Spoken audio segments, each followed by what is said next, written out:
السلام علیکم ملګرو. انقلاب د 12 ضلعونه تاو راتاو شو بالاخر گیټ نمبر 4 ته راورسېدو. د امریکې چکر یې مو لګو، د اسرائیل چکر یې مو لګو، ډېرې چغې او رمباړې مو والي او بالاخر هغه خپل ځای ته راورسېدو. په کوم ځای کې چې دا خلک پیدا شوي دي او تیار شوي دي هغه گیټ نمبر 4 ته بالاخر راورسېدو. د دې نه پس کوم د پی ټی آی والا دا خبره کوي چې ټکر کې لوګ او یا دا خبره کوي چې موږ مقابله وکړله، نو زه یم یو ګیلاس اوبه دې راواخلې او په هغې کې د ځان ډوب کړي. د داسې سیاست نه خو مرګ ښه دی مړه. شرم او حیام په انسان کې وي. بیا چغې او رمباړې وایي چې په الیکشن کې مداخلت کیږي، داندلي کیږي. نو په الیکشن کې به داندلي نه کیږي چې تاسو راپاسي او بوټان سټلو دپاره زر تیاری وکړئ او راورسېږئ. او هغه مشر یې په جیل کې دومره خوشحاله دی چې په خپلو جامو کې نه ځایږي په دې ملاقات سره. دوی هغه په 2018 کې چې کوم سبق تاسو له درکړی و هغه سبق تاسو نه هیر شوی و، هغه اوس بیا رایاد کې شاباش زر کوئ، هغه کتابونه راوالي او دوی قوم ته وعظ او نصیحت بیا شروع کوي. دغه خپل مشر چې کوم درکړی و آرمی چیف د قوم پلار وي او د عمران خان د ملک ته دومره ضرورت نشته لکه څومره ضرورت چې د ملک ته د فوج دی.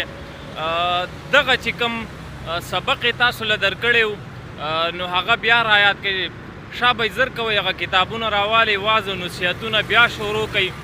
الیمین ګنډپور تازه ترین انټرویو ARY نیوز ته ورکړې ده او په هغې کې وایي په 9 مئی کې چې په فوجي تنصیباتو باندې کمې حملې شوي، په سرکاري املاکو چې کمې حملې شوي وي او د ملک خلاف چې کوم غدارانه منصوبه جوړه شوې وه، و یقینا په دې کې زموږ د پارټۍ کسان او عوام چې د پی ټی آی عوام دي هغه په دې کې ملوث دي او دغه کار دوی کړی دی او غټه غلطي کړې ده. وایي په دې کې زموږ د پارټۍ قیادت بالکل ملوث نه دی، دا د عوامو غلطي ده، د پی ټی آی د کارکنانو غلطي ده او په کار دا ده چې د قانون مطابق دی هغوی له سزا ورکړی شي. بل طرف ته الیمین ګنډپور په قائد جمعیت حضرت مولانا فضل الرحمن صاحب باندې تنقید کړی دی او د جمعیت علماء اسلام ترجمان جواب ورکړی دی.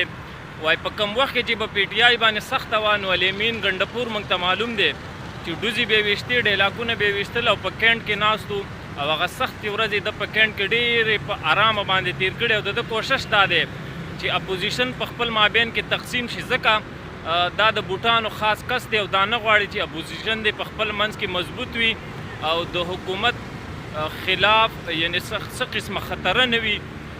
وایي موږ ته دا معلوم دی په کې پی کې کې چې کوم لوټ مار د شروع کړی دی هغه ټولې دنیا ته معلوم دی، ټولې دنیا ته ښکاري.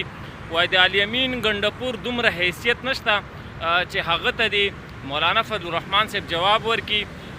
وایي دومره قد د ده نه دی، وړه خوله او غټې خبرې.